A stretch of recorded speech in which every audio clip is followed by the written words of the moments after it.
Field marshal نے کہا قومی قیادت، بیوروکریسی، علماء، سیاستدان، میڈیا اور تعلیمی شعبے سے تعلق رکھنے والے افراد خراج تحسین کے مستحق ہیں۔ ہم شہداء اور ان کے اہل خانہ کے بے حد شکر گزار اور مقروض ہیں، جن کی قربانیوں کی بدولت آج ہم آزادی کی زندگی گزار رہے ہیں۔ فیلڈ مارشل نے کہا کہ آپ شہداء کے وارث ہیں، اپنی زندگی کی ان کو یاد کے شایع شان بنائیں۔ آپ کو فخر ہونا چاہیے کہ آپ دنیا کی ایک عظیم اور باوقار فوج کا حصہ بننے جا رہے ہیں، جو کسی سے کم نہیں۔ یاد رکھیں، ہمارے دشمن اپنے مذموم مقاصد کے لیے ہمارے عوام اور مسلح افواج کے درمیان درار ڈالنے پر تلے ہوئے ہیں۔ انہوں نے واضح کیا کہ اگر دوبارہ جارحیت کی کوشش کی گئی تو پاکستان دشمن کی توقع سے کہیں زیادہ سخت جواب دے گا۔ جنگ میں ہمارے ہتھیار دور تک پہنچ کر زیادہ نقصان دہ ثابت ہوئے۔ بھارت کی جغرافیائی وسعت کا من گھڑت حفاظتی تصور ختم کر دیں گے۔ انہوں نے کہا کہ دشمن کو پہنچائے جانے والے فوجی اور اقتصادی نقصانات بھارت کی توقع سے کہیں زیادہ بڑھ کر ہوں گے۔ میں بھارتی فوجی قیادت کو مشورہ دیتا ہوں اور سختی سے خبردار کرتا ہوں کہ نیوکلیئر انوائرمنٹ میں دونوں ملکوں کے درمیان جنگ کے لیے کوئی گنجائش نہیں۔ آرمی چیف نے کہا کہ پاکستان کے ساتھ بنیادی مسائل کو بین الاقوامی اصولوں کے مطابق برابری اور باہمی احترام کی بنیاد پر حل کریں۔ ہم آپ کی بیان بازی سے کبھی خوف زدہ نہیں ہوں گے اور کسی بھی قسم کی چھوٹی سی اشتعال انگیزی کا فیصلہ کن جواب دیں گے۔ آرمی چیف نے کہا کہ پاکستان کے ساتھ بنیادی مسائل کو بین الاقوامی اصولوں کے مطابق برابری اور باہمی احترام کی بنیاد پر حل کریں۔ ہم آپ کی بیان بازی سے کبھی خوف زدہ نہیں ہوں گے اور کسی بھی قسم کی چھوٹی سی اشتعال انگیزی کا بھی فیصلہ کن جواب دیں گے۔ فیلڈ مارشل نے کہا کہ سعودی عرب کے ساتھ حالیہ اسٹریٹجک باہمی دفاعی معاہدہ پاکستان سعودی بھائی چارے کو تقویت دیتا ہے اور باضابطہ بناتا ہے کہ یہ معاہدہ مشرقی وسطی اور جنوبی ایشیا میں امن و استحکام کو یقینی بنانے کی جانب ایک قدم ہے۔ پاکستان کے عوام اور مسلح افواج کے لیے ایک منفرد اعزاز ہے کہ وہ حرمین شریفین کے دفاع کے لیے اپنی خدمات پیش کر سکیں گے۔ انہوں نے کہا کہ پاکستان نے ایران کے ساتھ مذاکرات کے پرامن عمل میں بھی کردار ادا کیا۔ دیگر تمام مسلم ممالک کے ساتھ ہمارے تعلقات تیزی سے فروغ پا رہے ہیں۔ سب سے اہم بات یہ ہے کہ ہمیں چین کے ساتھ اپنی تاریخی اور اسٹریٹجک تعاون پر مبنی شراکت داری اور دوستی پر فخر ہے۔ فیلڈ مارشل کا کہنا تھا کہ امریکہ کے ساتھ مضبوط اور بڑھتے ہوئے تعلقات کو دوبارہ متحرک کرنا ایک حوصلہ افزا اور خوش آئند پیش رفت ہے۔ دنیا کے متعدد تنازعات کے شکار علاقوں میں امن قائم کرنے کے لیے صدر ٹرمپ کی ذاتی کوششیں اور اسٹریٹجک لیڈرشپ واقعی قابل تعریف ہے۔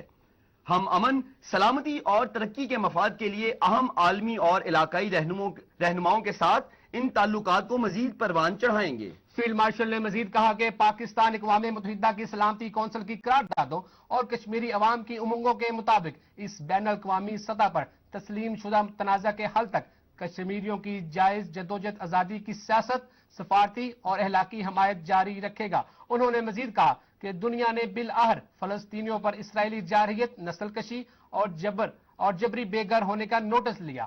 اس جنگ کی وجہ سے خواتین، بچوں اور بوڑھوں سمیت ہزاروں بے گناہ فلسطینی شہری شہید ہو چکے۔ سفارتی میدان میں پاکستان کی مسلسل کوششوں نے غزہ میں امن کے لیے حالیہ اقدام کو آگے بڑھانے میں اہم کردار ادا کیا ہے۔ ہمیں امید ہے کہ اس خطے میں پائیدار امن اور استحکام آئے گا۔ انہوں نے کہا کہ پاکستان توقع کرتا ہے کہ جنگ بندی جاری رہے گی، جس کے بعد غزہ کی انسانی بنیادوں پر امداد اور تعمیر نو کا عمل جاری رہے گا۔ توقع ہے کہ فلسطین کے لوگ اپنی وطن میں امن سے رہ سکیں گے۔ فیلڈ مارشل نے کہا کہ تنازع کے منصفانہ حل کے لیے پاکستان دو ریاستی حل کی ناگزیریت اور 1976 کی جنگ سے پہلے کی سرحدوں پر القدس الشریف کی دارالحکومت کی بنیاد پر فلسطین کی ایک آزاد، خود مختار اور قابل عمل ریاست کی ضرورت پر اپنے اصولی موقع پر قائم ہے۔ انہوں نے کہا کہ ہم وردی میں ملبوس لوگ ہمیشہ پاکستان کے عوام اور ریاست کی ترقی اور خوشحالی اور اس عظیم ملک کی نظریاتی اور جغرافیائی سرحدوں کی دفاع کے لیے تیار ہے اور تیار رہیں گے۔ فیلڈ مارشل سعید عاصم منیر نے پی ایم اے کاکول میں 152 میں لانگ کورس کی پاسنگ آؤٹ پریڈ سے خطاب کرتے ہوئے کہا، پاکستان ملٹری اکیڈمی کی پاسنگ آؤٹ پریڈ کا معائنہ کرنا میرے لیے انتہائی اعزاز اور باعث فخر ہے۔ پاکستان کے قیام سے اب تک افواج پاکستان نے قوم کی مکمل حمایت کے ساتھ وطن عزیز کے بیرونی اور اندرونی دفاع میں کوئی کسر نہیں چھوڑی۔ مارکہ حق میں افواج پاکستان نے اپنی پیشہ ورانہ مہارت اور عزم سے دشمن کو شکست دے کر قوم کا اعتماد مزید مستحکم کیا۔ ان کا کہنا تھا کہ ازلی دشمنی کے خلاف دشمن کے خلاف انتہائی پیشہ ورانہ انداز میں کارروائیاں کرتے ہوئے رافیل طیاروں کو مار گرایا گیا. دشمن کی متعدد بیسز بشمول S-400 سسٹم کو نشانہ بنایا گیا اور پاکستان نے ملٹی ڈومین وار فیئر کی صلاحیتوں کا بھی بھرپور مظاہرہ کیا.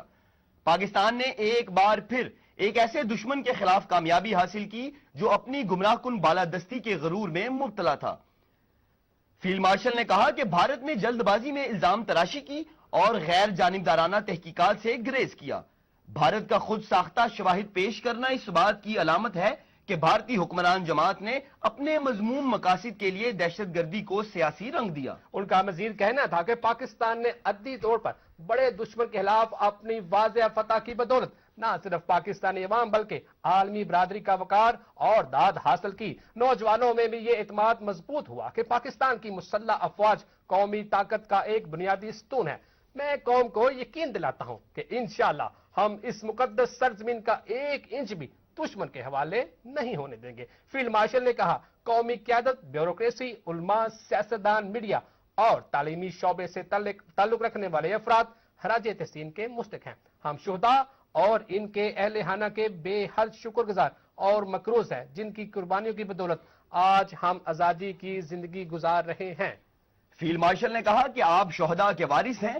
اپنی زندگی کو ان کی یاد کے شایان شان بنائیں. آپ کو فخر ہونا چاہیے کہ آپ دنیا کی ایک عظیم اور باوقار فوج کا حصہ بننے جا رہے ہیں جو کسی سے کم نہیں. یاد رکھیں ہمارے دشمن اپنے مذموم مقاصد کے لیے ہمارے عوام اور مسلح افواج کے درمیان دراڑ ڈالنے پر تلے ہوئے ہیں.